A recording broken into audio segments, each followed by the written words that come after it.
నమస్కారం అండి అందరికి. Welcome to my channel Banu talks. ముందుగా అందరికి మహాశివరాత్రి శుభాకాంక్షలండి. మహాశివరాత్రి అంటేనే ఆ బోలా శంకరుడిని రాత్రంతా జాగరణ చేసుకుని పూజించుకునే పవిత్రమైన సమయం. ముఖ్యంగా శివరాత్రి రోజు చేసే రాత్రి 4 జాముల పూజకు చాలా ప్రాధాన్యత ఉంటుంది. చాలా మందికి ఏ సమయంలో ఏ ద్రవ్యంతో అభిషేకం చేయాలో సందేహాలు ఉంటాయి. అందుకే ఈ వీడియోలో మీకు ఆవు పాలతో చేసే మొదటి జాము అభిషేకం ఎందుకంత ప్రత్యేకం, ఏ సమయంలో ఏ రంగు పువ్వులను శివయ్యకి అలంకరిస్తే మన కష్టాలు తీరుతాయి, మరియు అత్యంత శక్తివంతమైన లింగోద్భవ కాలం నిషిధ కాలంలో ఏ ద్రవ్యం సమర్పించాలో, అంతేకాకుండా నిషిధ కాల సమయాలు ఎప్పుడు ప్రారంభమయ్యి ఎప్పటి వరకు ఉంటాయని వీటన్నిటి గురించి పూర్తి వివరాలతో ఈ వీడియో షేర్ చేస్తున్నానండి. వీడియోని ఎక్కడ స్కిప్ చేయకుండా చూడండి, ఎందుకంటే ఈ పూజా విధానం మీకు తెలిస్తేనే మీ శివరాత్రి పూజ సంపూర్ణమవుతుంది. మహాశివరాత్రి సందర్భంగా అందరూ ఆ శివయ్యకి అభిషేకం చేసుకోవాలి అని అనుకుంటారు. కానీ చాలా మంది దగ్గర శివలింగం లేకపోవడం వల్ల అభిషేకం చేసుకోవడం కుదరదు అనుకుంటారు. అలాంటి వారి కోసం శాస్త్ర ప్రకారం అత్యంత పవిత్రమైన పార్థివలింగం అంటే మట్టితో చేసిన శివలింగం పూజ గురించి తెలుసుకుందాం. 1,000,000 లింగాల పూజకు సమానమైనదని చెప్పబడే ఈ పార్థివలింగ పూజ ఇంట్లోనే సులభంగా చేసుకోవచ్చు.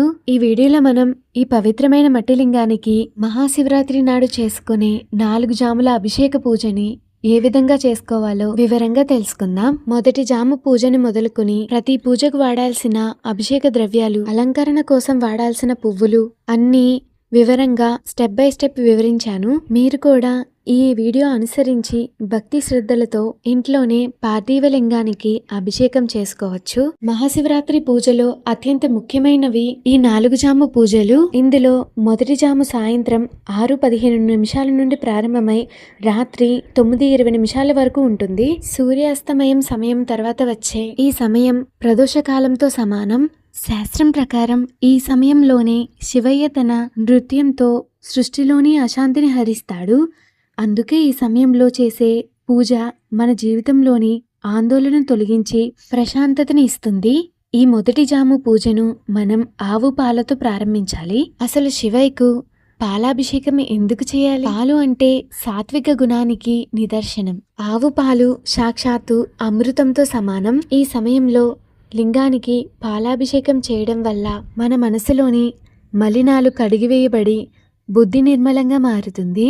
ముఖ్యంగా జాతకంలో చంద్రుడి దోషం ఉన్నవారు, మానసిక ఒత్తిడితో బాధపడేవారు ఈ మొదటి జాములో పాలతో అభిషేకం చేస్తే ఆ స్వామి కటాక్షంతో మనసు ప్రశాంతంగా మారుతుంది. పాలు మన శరీరానికి పుష్టినిచ్చినట్లే శివయ్యకు చేసే పాలాభిషేకం మన ఆత్మకు శక్తినిస్తుంది.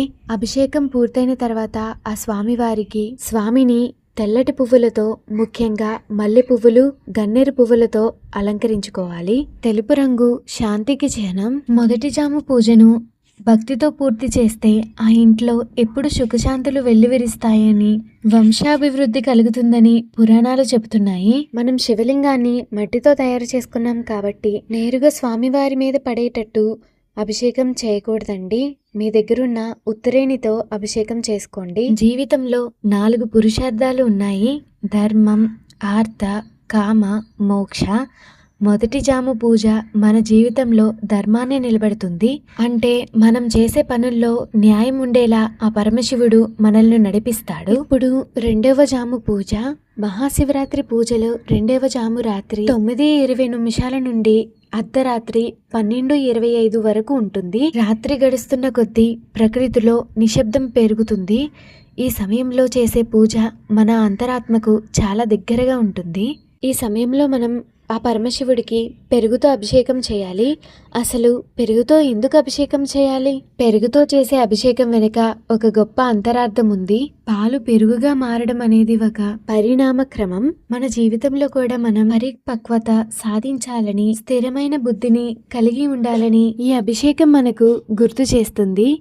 ఆయుర్వేద పరంగా పెరుగు శరీరానికి చలవ చేస్తుంది. అభిషేక ప్రియుడైన శివయ్యకు పెరుగుతో అభిషేకం చేయడం వల్ల మన శరీరంలోని వ్యాధులు తొలగిపోయి సంపూర్ణ ఆరోగ్యం సిద్ధిస్తుందని శాస్త్రం చెబుతుంది. ముఖ్యంగా సంతానాభివృద్ధి కోరుకునేవారు ఈ రెండవ జాము పూజను భక్తితో నిర్వహించాలి. రెండవ జాము పూజలో స్వామివారిని పసుపు రంగు పుష్పాలతో పూజించడం చాలా శ్రేష్టం. చామంతి లేదా తంగేడు పువ్వులు ఈ సమయానికి చాలా ప్రత్యేకం. పసుపు రంగు మంగళకరానికి చిహ్నం. ఆ నల్లటి శివలింగంపై పెరుగుతో అభిషేకం చేసి పసుపు పువ్వులతో అలంకరిస్తే రూపం చూస్తేనే మన మనసులోని ఆందోళనలన్నీ కరిగిపోతాయి. ఈ సమయంలో ఓం నమ శివాయ అనే మంత్రాన్ని నిశ్శబ్దంగా జపించడం వల్ల మన మానసిక బలం పెరుగుతుంది. మీకు తెలుసా, రెండో జాము పూజను ఐశ్వర్యప్రదాయిని అని కూడా అంటారు.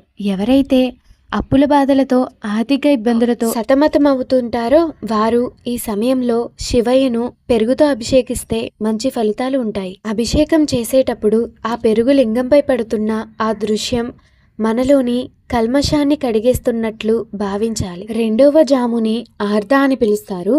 ఆర్ధ అంటే మన జీవితాన్ని గడపడానికి కావలసిన బౌద్ధిక సంపద, ఐశ్వర్యం మరియు వనరులు అని అర్థం. ఇప్పుడు మూడో జాము పూజ.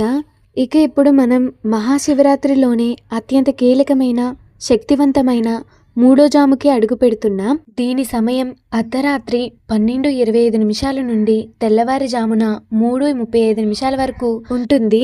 దీన్నే లింగోద్భవ కాలం లేదా నిషిధ కాలం అని కూడా అంటారు. పురాణాల ప్రకారం ఇదే సమయంలో పరమశివుడు కోటి సూర్యుల ప్రకాశంతో ఒక అఖండమైన అగ్నిస్తంభంలా ఆవిర్భవించాడు. అందుకే ఈ సమయంలో చేసే పూజకు అనంతమైన శక్తి ఉంటుంది. ఈ పవిత్ర కాలంలో శివయ్యకు మనం ఆవు నెయ్యితో అభిషేకం చేయాలి. అసలు నెయ్యితోనే ఎందుకు అభిషేకం చేయాలో ఇప్పుడు తెలుసుకుందాం. నెయ్యి అంటే ఒక ద్రవ్యం మాత్రమే కాదు, అది తేజస్సుకు నిదర్శనం. ఆవు నెయ్యిని అగ్నితత్వానికి చిహ్నంగా భావిస్తారు. శివయ్య లింగ రూపంలో ఉద్భవించిన ఆ అగ్నిస్తంభపు వేడిని తట్టుకోవడానికి, ఆయనను శాంతింపచేయడానికి మనం నెయ్యితో అభిషేకం చేస్తాం. ఆయుర్వేదం ప్రకారం నెయ్యి మేధస్సును పెంచుతుంది. అలాగే నెయ్యితో అభిషేకం చేయడం వల్ల మన జీవితంలోని అజ్ఞానమనే చీకటిని తొలగి జ్ఞానమనే జ్యోతిని వెలిగిస్తుందని, వంశాభివృద్ధి కలుగుతుందని పెద్దలు చెబుతారు. ఈ మూడవ జాము పూజలో స్వామివారికి ముఖ్యంగా ఎర్రటి పువ్వులతో, మందార పువ్వులు లేదా ఎర్రగన్నేరు పువ్వులతో అలంకరించాలి. ఎరుపు రంగు శక్తికి, అగ్నికి చిహ్నం. ఆ నల్లటి లింగంపై నెయ్యితో అభిషేకం చేసి ఎర్రటి పువ్వులతో అలంకరిస్తే ఆ రూపం సాక్షాత్తు అగ్నిలింగంలా అనిపిస్తుంది. ఈ సమయంలో చేసే శివారాధన మీ శత్రువులను, మీలోని నెగిటివ్ ఆలోచనలను భస్మం చేస్తుంది. ఈ అర్ధరాత్రి వేళ ఆ నిశ్శబ్దంలో చేసే ఈ పూజ మీ జీవితాన్నే మార్చేస్తుంది. మొదటి జాము ధర్మం, రెండవ జాము అర్ధ అయితే ఈ మూడవ జాము కామ పురుషార్థానికి చిహ్నం. ఇక్కడ కామ అంటే లోక సంబంధమైన కోరికలు కాదు, మనలోని దుర్గుణాలు, అదుపులేని కోరికలను ఆ శివయ్య జ్ఞానాగ్నిలో దహనం చేయడం అని అర్థం. మనలోని కామ, క్రోధ, లోభ, మోహాలను జయించి కేవలం భగవంతుడి మీద మాత్రమే భక్తి ఉండాలని ఈ పూజ మనకు బోధిస్తుంది. మనల్ని మనం జయించడమే ఈ కామ పురుషార్థం యొక్క అసలైన పరమార్థం. పురాణాల ప్రకారం ఈ మూడవ జాము సమయంలోనే బ్రహ్మ విష్ణువులకు పరమశివుడు తన నిజ రూపాన్ని అగ్నిస్తంభంలా చూపించాడు. ఇప్పుడిక మహాశివరాత్రి పూజలో 4వ జాములో అడుగు పెడుతున్నాం. 4వ జాము సమయం తెల్లవారుజామున 3:35 నుండి ఉదయం 6:40 వరకు ఉంటుంది. దీన్నే బ్రహ్మీ ముహూర్తం అని కూడా అంటారు.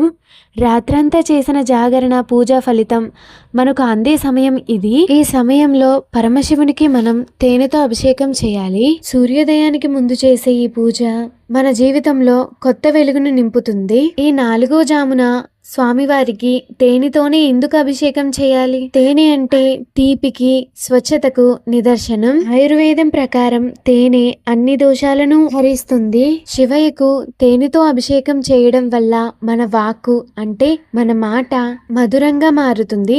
అంటే మనకు వాక్ శుద్ధి కలుగుతుంది. మనం చేసే పనుల్లో విజయం సాధించాలన్నా, మన మనసులోని మాలిన్యాలు తొలగిపోవాలన్నా ఈ 4వ జాము తేనె అభిషేకం చాలా ముఖ్యం. ఇది మన పాపాలను పక్షులను చేసి మనల్ని పవిత్రులుగా చేస్తుంది. ఈ 4వ జాము సమయంలో స్వామివారిని నీలం రంగు పువ్వులతో అలంకరించాలి. రాత్రంతా చేసిన ఈ జాగరణ ఆ బోలా శంకరుడికి అర్పించి, నన్ను నీలో ఐక్యం చేసుకో తండ్రి అని ప్రార్థించే సమయం ఇది.